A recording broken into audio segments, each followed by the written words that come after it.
ప్రియులారా, ఈ రోజున మనం బైబిల్ గ్రంథంలో నుండి న్యాయాధిపతులు గ్రంథము 13వ అధ్యాయం నుండి 16వ అధ్యాయం వరకు రాయబడినటువంటి సంసోను యొక్క చరిత్రను ధ్యానించబోతూ ఉన్నాం. ముందుగా న్యాయాధిపతులు గ్రంథాన్ని గనుక మనం ఆలోచన చేసినట్లయితే, ఈ పుస్తకాన్ని యూదుల సాంప్రదాయం ప్రకారం క్రీస్తు పూర్వం 1000 సంవత్సరంలో దాదాపుగా సమూయేలు ప్రవక్త రాశాడని చెప్పేసి నమ్ముతూ ఉంటారు. మనం జాగ్రత్తగా న్యాయాధిపతులు గ్రంథము 1వ అధ్యాయము 1వ వచనాన్ని ధ్యానించినట్లయితే అక్కడ రాయబడి ఉంటుంది, యెహోషువ మరణించిన తర్వాత అని చెప్పేసి. అంటే యెహోషువ భక్తుడు ఎప్పుడు మరణించాడు అంటే దాదాపుగా క్రీస్తు పూర్వం 1390వ సంవత్సరంలో మరణించినట్లుగా మనకు చరిత్రలో కనిపిస్తూ ఉంటుంది. అంటే ఇజ్రాయేలీయులను కనాను దేశంలోనికి నడిపించిన తర్వాత 12 భాగాలుగా ఆ దేశాన్ని విభజించి 12 గోత్రముల వారికి అప్పగించిన తర్వాత యెహోషువ భక్తుడు మరణించిన తర్వాత న్యాయాధిపతులు దాదాపుగా 350 సంవత్సరాలు ఇజ్రాయెల్ ప్రజలకు న్యాయము తీర్చినట్లుగా మనకు కనిపిస్తూ ఉంటుందండి. చూడండి, ఆ కాలంలో జరిగినటువంటి విషయాల్ని న్యాయాధిపతులు గ్రంథంలో స్పష్టంగా దేవుడు వివరించాడు. ఇందులో ఇజ్రాయేలీయులు ఒక సర్కిల్ లాగా 7 సార్లు పాపం చేసినట్లుగా మనకు కనిపిస్తూ ఉంటుంది. ఏ విధంగా అని మనం జాగ్రత్తగా ఆలోచన చేసినట్లయితే, ఇజ్రాయేలీయులకు క్షేమము కలిగినప్పుడు వారు చేసినటువంటి పని ఏంటిది అంటే, దేవుణ్ణి మర్చిపోయి దేవుని ఆజ్ఞలను మర్చిపోయి వారికి నచ్చినట్లుగా అంటే దేవునికి విరుద్ధంగా పాపము చేసినట్లుగా మనకు కనిపిస్తూ ఉంటుంది. అప్పుడు దేవుడు వారి మీద కోపగించుకొని వారి శత్రువులకు అప్పగించినట్లుగా మనకు కనిపిస్తూ ఉంటుంది. అంటే ఇజ్రాయేలీలు బానిసలయ్యారు. ఆ బానిసలుగా జీవిస్తూ ఉన్నప్పుడు ఇజ్రాయేలీలు మరలా జ్ఞానము తెచ్చుకొని దేవాది దేవునికి ప్రార్థన చేసినప్పుడు దేవుడు వారి ప్రార్థన ఆలకించి వారి యొక్క శత్రువుల చేతిలో నుండి విడిపించినట్లుగా మనకు కనిపిస్తూ ఉంటుంది. అప్పుడు కొంతకాలం వారు క్షేమముగా నెమ్మదిగా జీవించిన తర్వాత మరలా పాపము చేశారు. మరలా దేవుడు కోపగించుకొని మరలా బానిసలను చేసినప్పుడు మరలా వారు జ్ఞానం తెచ్చుకొని దేవునికి ప్రార్థన చేసినప్పుడు దేవుడు విడిపించడం, తర్వాత కొంతకాలం నెమ్మదిగా జీవించిన తర్వాత మరలా అదే విధంగా 7 సార్లు 350 సంవత్సరాల చరిత్రలో వారు ఈ విధంగా పడిపోయినట్లుగా మనకు కనిపిస్తూ ఉంటుంది. చూడండి ప్రియులారా, అలాంటి సందర్భాలలో ఆ దేవుడు ఒక్కొక్క సందర్భంలో కూడా ఆ బానిసలుగా ఉన్నటువంటి ఇజ్రాయేలీయులను విడిపించడానికి ఒక్కొక్క న్యాయాధిపతిని ఏర్పరిచి వారి యొక్క శత్రువుల మీద విజయాన్ని అనుగ్రహించినట్లుగా దేవుని పద్ధతిలో వారు జీవించేలాగున అంటే దేవుని బిడ్డలుగా బ్రతికేలాగున వారికి ఆజ్ఞాపించినట్లుగా మనకు కనిపిస్తూ ఉంటుంది. మనము న్యాయాధిపతులు గ్రంథంలో జాగ్రత్తగా గమనించినట్లయితే న్యాయాధిపతులను 2 రకాలుగా విభజించడం జరిగినదండి. మేజర్ జడ్జెస్ అని చెప్పేసి, మైనర్ జడ్జెస్ అని చెప్పేసి. ఆ మేజర్ న్యాయాధిపతులలో ఎవరెవరు ఉన్నారు అంటే ఒత్నీయేలు, యెహూదు, అదేవిధంగా దెబోరా, అంతేకాకుండా ఇంకా మనం గమనించినట్లయితే యొఫ్తా, గిద్యోను, సంసోన్ అనబడినటువంటి వారు మేజర్ న్యాయాధిపతుల్లో ఉన్నట్టుగా మనకు కనిపిస్తూ ఉంటుంది. ఇంకా మిగిలినటువంటి 6 మైనర్ న్యాయాధిపతులుగా ఉంటూ ఉన్నారు. మొత్తం కలుపుకుంటే 12 మంది న్యాయాధిపతులండి. హల్లెలూయా.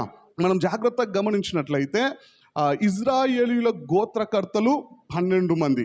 యేసుక్రీస్తు ప్రభువారు ఏర్పరచుకున్నటువంటి శిష్యులు అపోస్తలులుగా పేరు పెట్టబడినటువంటి వారు 12 మంది. మనం జాగ్రత్తగా గమనించినట్లయితే గోత్రకర్తలు అందరూ కూడా పురుషులే. అంతేకాకుండా అపోస్తలులు 12 మంది కూడా పురుషులే. కానీ న్యాయాధిపతులు గ్రంథంలో కనిపించే 12 మంది న్యాయాధిపతులలో ఒకరు స్త్రీ కూడా ఉన్నట్టుగా మనకు కనిపిస్తూ ఉంటుంది. ఆమె పేరే దెబోరా. ఆమె 40 సంవత్సరాలు ఇజ్రాయేలీయులకు న్యాయాధిపతిగా ఉన్నట్టుగా మనకు కనిపిస్తూ ఉంటుంది. అంతేకాకుండా మనం జాగ్రత్తగా ఆలోచన చేసినట్లయితే ఇజ్రాయేలీయులు మాటి మాటికి ఎందుకు పాపము చేశారు, మాటి మాటికి దేవుణ్ణి ఎందుకు విడిచిపెట్టారు అని మనం ఆలోచన చేసినట్లయితే ఈ న్యాయాధిపతులు గ్రంథంలో కీవర్డ్స్ ఏమిటి అంటే, న్యాయాధిపతులు గ్రంథము 21వ అధ్యాయము 25వ వచనంలో రాయబడి ఉంటుంది. చూడండి, ఆ దినములలో ఇజ్రాయేలీయులకు రాజు లేడు, ప్రతి వాడును తన ఇష్టానుసారముగా ప్రవర్తించుచూ వచ్చెను అని రాయబడి ఉంటుంది. మనం ఈ మాటని న్యాయాధిపతుల గ్రంథంలో జాగ్రత్తగా గమనించినట్లయితే 18వ అధ్యాయం 1వ వచనంలో, 17వ అధ్యాయం 6వ వచనంలో, 19వ వచనం 1వ వచనంలో కూడా కనిపిస్తూ ఉంటుంది. అంటే ఇజ్రాయేలీయులకు రాజు లేకుండా ఉండేసరికి, పరలోకపు రాజైనటువంటి దేవాది దేవుని అధికారానికి వారు లోబడకుండా, ఆయన ఆజ్ఞలను పాటించకుండా, వారు తమకిష్టము వచ్చినట్లుగా, వారికి బుద్ధి పుట్టినట్లుగా, వారికి తోచినట్లుగా, నచ్చినట్లుగా బ్రతుకుతూ ఉన్నట్లుగా మనకు కనిపిస్తూ ఉంటుంది. అంటే నాకు నేనే రాజును అన్నట్లుగా వారు బ్రతుకుతూ ఉన్నప్పుడు, వారు పాపము చేస్తూ ఉన్నప్పుడు, దేవుడు వారి శత్రువులకు అప్పగించినప్పుడు జ్ఞానం తెచ్చుకొని మరలా దేవుని వైపు తిరిగి దేవునికి ప్రార్థించినప్పుడు దేవుడు వారిని విడిపించినట్లుగా మనకు కనిపిస్తూ ఉంటుంది. అయితే ఈ సందర్భంలో మనం ధ్యానించబోతున్నటువంటి సంసోను చరిత్ర సమయంలో ఇజ్రాయేలీయులు పాపము చేసినప్పుడు ఫిలిష్తీయులకు ప్రభువు వారు అప్పగించాడంట. అప్పుడు 40 సంవత్సరాలు ఫిలిష్తీయుల చేతిలో బానిసలుగా వీరుంటూ ఉన్నప్పుడు, ఈ సందర్భంలో వీరు ప్రార్థన చెయ్యకపోయినా దేవుడే కల్పించుకొని దేవుడు వారి నిమిత్తం ఆ యొక్క ఫిలిష్తీయుల చేతిలో నుండి విడిపించడానికి సంసోనును ఎన్నుకున్నట్లుగా మనకు కనిపిస్తూ ఉంటుంది. ఆ 13వ అధ్యాయం నుండి 16వ అధ్యాయం వరకు మనం జాగ్రత్తగా ధ్యానించినట్లయితే సంసోను యొక్క చరిత్రకు సంబంధించినటువంటి వాక్యాలు 95 వచనాలలో రాయబడి ఉన్నాయండి. అంతేకాకుండా ఇంకా మనం ఆలోచన చేసినట్లయితే హెబ్రీయులకు రాసినటువంటి పత్రిక 11వ అధ్యాయంలో విశ్వాస వీరుల పట్టీలో సంసోను యొక్క పేరును కూడా దేవుడు ప్రస్తావించాడు. అంటే సంసోనుకు సంబంధించినటువంటి వాక్య భాగములు బైబిల్ గ్రంథంలో 96 వచనాల్లో రాయబడినట్లుగా మనకు కనిపిస్తూ ఉంటుంది. ఈ 13వ అధ్యాయం నుండి 16వ అధ్యాయం వరకు అందులో ఏమున్నది అని మనం జాగ్రత్తగా ఆలోచన చేసినట్లయితే, జోరియా పట్టణంలో నివసిస్తున్నటువంటి మనోహ భార్య యొద్దకు దేవాది దేవుడు వెళ్ళి ఆమెకు ఒక కుమారుడు జన్మించబోతూ ఉన్నాడు అని చెప్పేసి, ఆమె ఏ విధంగా ఉండాలో అదేవిధంగా ఆమెకు జన్మించబోతున్నటువంటి కుమారుణ్ణి ఏ విధంగా పెంచాలో కొన్ని కండిషన్స్ని చెప్పినట్లుగా మనకు కనిపిస్తూ ఉంటుంది. అందులో ప్రాముఖ్యమైనవి 3 ఉంటాయి. అందులో మొదటిది ఏమిటి అంటే, ఆ బాబు యొక్క జుట్టును కత్తిరించకూడదు. రెండోదిగా చనిపోయినటువంటి శవాలను ఆ బాబు ముట్టుకోకూడదు.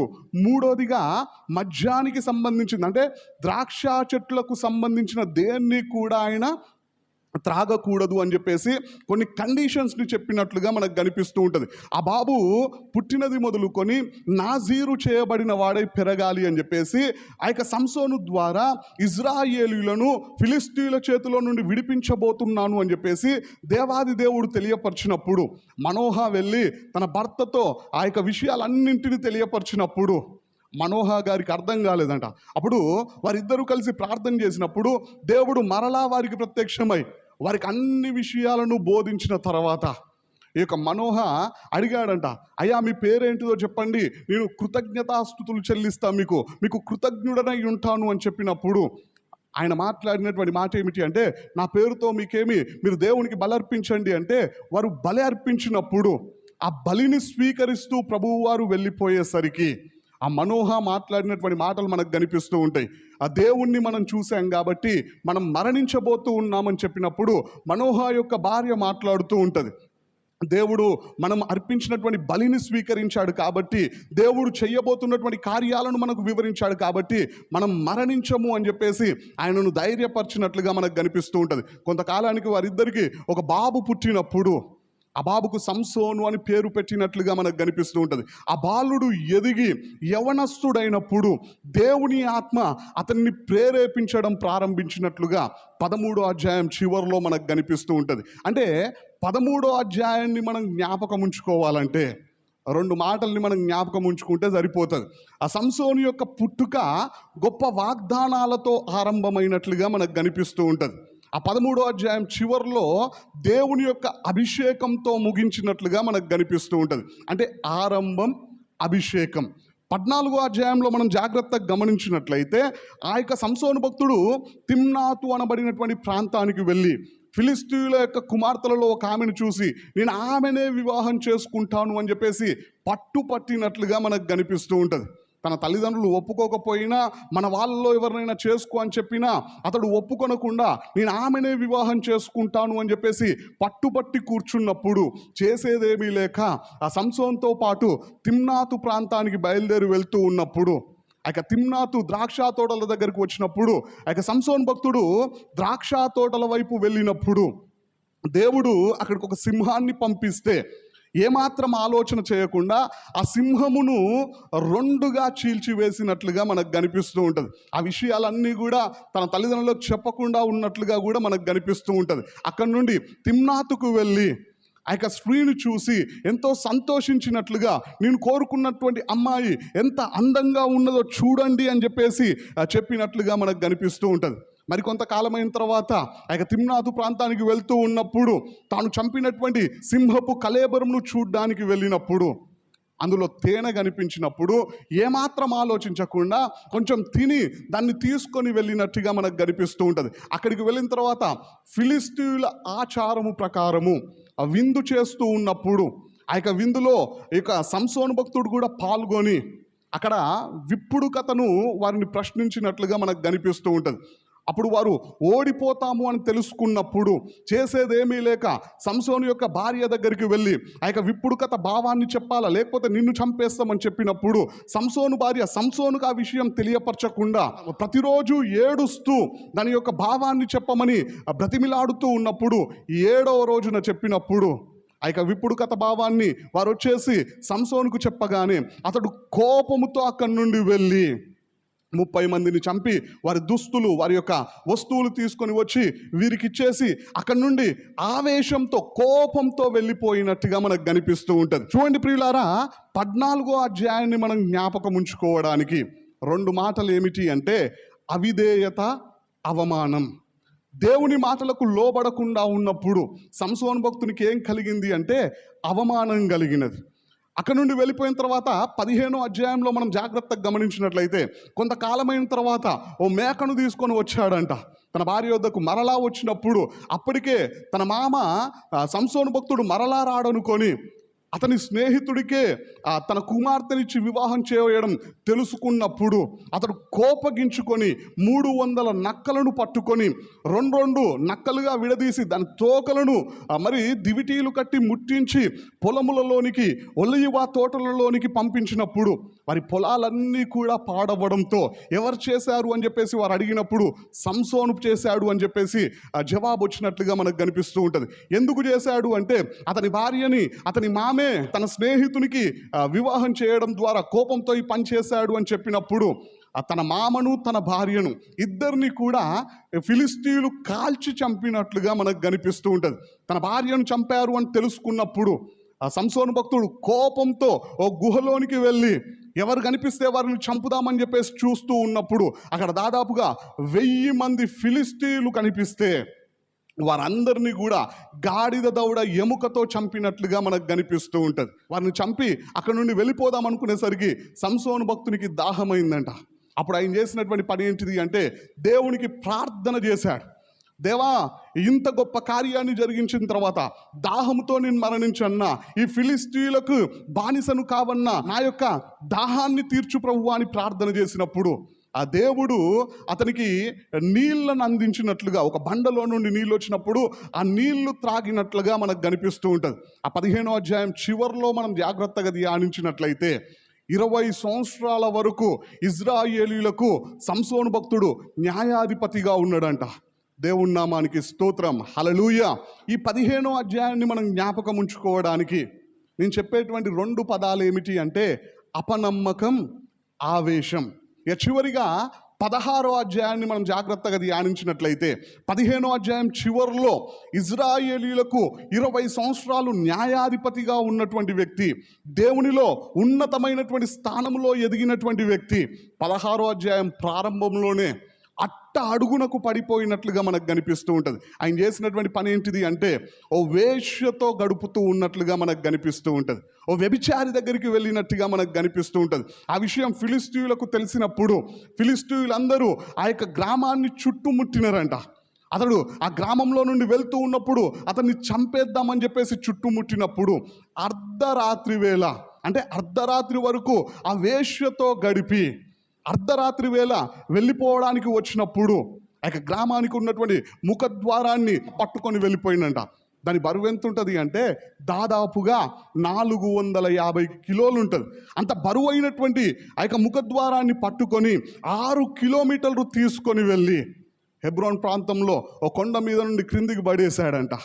చూడండి ప్రియులారా, అక్కడి నుండి మరలా వెళ్ళి ఆ దెలీలాతో గడిపినట్లుగా మనకు కనిపిస్తూ ఉంటుంది. దెలీలాను ప్రేమించినట్లుగా మనకు కనిపిస్తూ ఉంటుంది.